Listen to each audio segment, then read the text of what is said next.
હર ઘર તિરંગા અભિયાન અંતર્ગત મહુવામાં ભવ્ય તિરંગા યાત્રા યોજાઈ ભાજપના અગ્રણીઓ અને ગ્રામજનો દેશભક્તિના રંગે રંગાયા।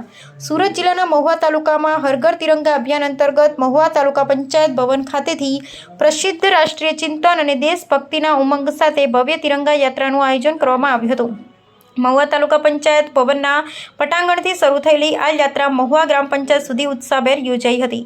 આ ભવ્ય તિરંગા યાત્રા જિલ્લા ભાજપના લોકલાડીલા 170 વિધાનસભાના ધારાસભ્ય મોહન ધોળિયા, મહુવા મામલતદાર ભરતભાઈ, મહુવા તાલુકા વિકાસ અધિકારી મિલન પાવરા, મહુવાના પોલીસ વડા પીઆઈ એ.કે. પટેલ, સરપંચ અનિલભાઈ પટેલ, ડેપ્યુટી સરપંચ સુનિલભાઈ ઠીમર, મહુવા માજી સરપંચ નીલાબેન અનિલભાઈ પટેલ આ તિરંગા યાત્રામાં જિલ્લા અને તાલુકા પંચાયતના સભ્યો, ભાજપ સંગઠન તથા વિવિધ મોરચાના હોદ્દેદારો, આસપાસના વિસ્તારના સરપંચશ્રીઓ અને મોટી સંખ્યામાં સ્થાનિક નાગરિકો ઉપસ્થિત રહ્યા હતા।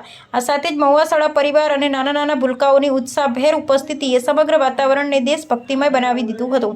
હાથમાં રાષ્ટ્રધ્વજ તિરંગો લઈને નીકળેલા યુવાનો અને બાળકોના દેશભક્તિના નારાઓથી સમગ્ર મહુવા વિસ્તાર ગુંજી ઉઠ્યો હતો। રાશિદ ખાન પઠાણ, મહુવા, સુરત।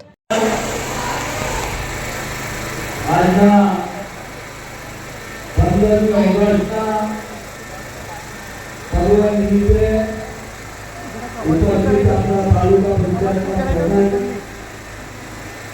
भाई श्री देवेंद्र भाई,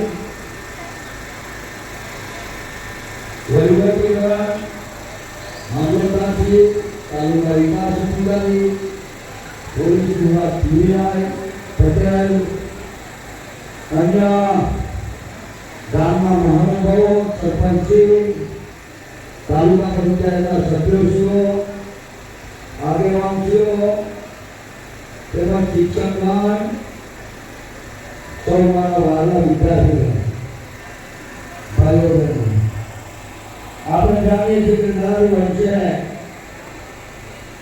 આપણે બે પર્વો ઉજવીએ છીએ। 26મી જાન્યુઆરી, 15મી ઓગસ્ટ આપણે દેશ આઝાદ થયા આજે 80મો 15મી ઓગસ્ટનો સ્વતંત્ર દિવસ તરીકે આપણે ઉજવીએ છીએ।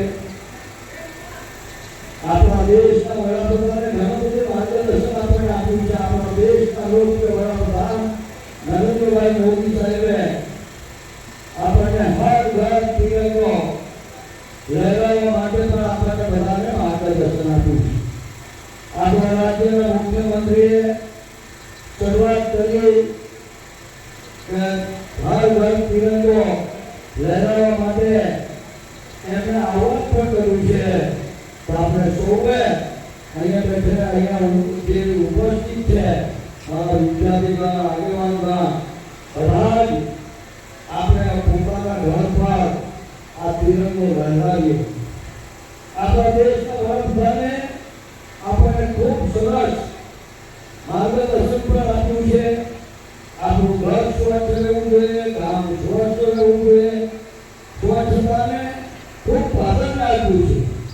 ત્યારે આપણે આપણી ફળીની હોળી હોય, ગામ હોય, ગ્રામ પંચાયત હોય, આરોગ્ય હોય, જ્યાં જ્યાં આપણે બને ત્યાં સુધી આપણે 10-10 જણની એક ટોપી બનાવીને આપણે સ્વચ્છતામાં પણ જોડાવવું જોઈએ। આપણા દેશના વડાપ્રધાને આપણને ખૂબ બધું માર્ગદર્શન આપ્યું છે કે સૌનો સાથ, સૌનો વિકાસ, આપણે સૌ સાથે મળીને આ વિસ્તારનો વિકાસમાં પણ જોડાઈએ। આપણને જ્યાં જ્યાં આપણને લાગે કે આપણા વિસ્તારની અંદર જે સેવાનું માનવી છે એને જે કંઈ જરૂરિયાત પડે એ જરૂરિયાતમાં પણ આપણે સહભાગી બનીએ અને જે સરકારશ્રીની વિવિધ પ્રકારની યોજના આવે છે। આપણે જાણીએ છીએ કે આપણા રાજ્યના મુખ્યમંત્રી, આ દેશના વડાપ્રધાન કોઈ વિધવા દીકરી બની હોય તો વિધવા પેન્શન પર આપવાનું કામ આપણી સરકાર કરે છે। તો આપણે એને પણ મદદરૂપ બનવું જોઈએ।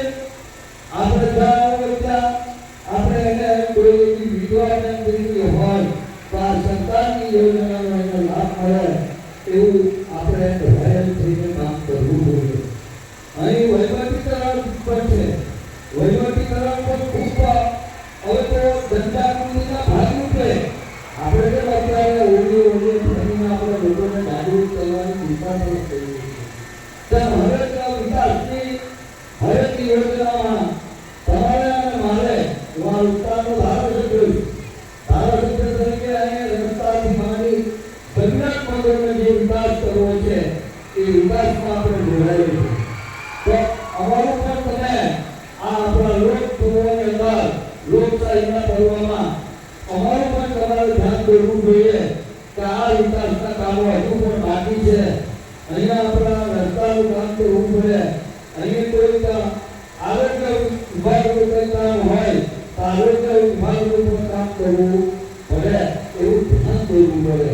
તો આ સૌને હું વિનંતી કરું છું, ધારાસભ્ય તરીકે આપણે ચૂંટાયેલા બધા પદાધિકારી તરીકે આવું કંઈ પણ કામ હોય તો અમારું ધ્યાન તમે દોરજો. અસ્તુ. ભારત માતા કી જય. જય જય ગરુ ગુજરાત. જય જય ગરુ ગુજરાત.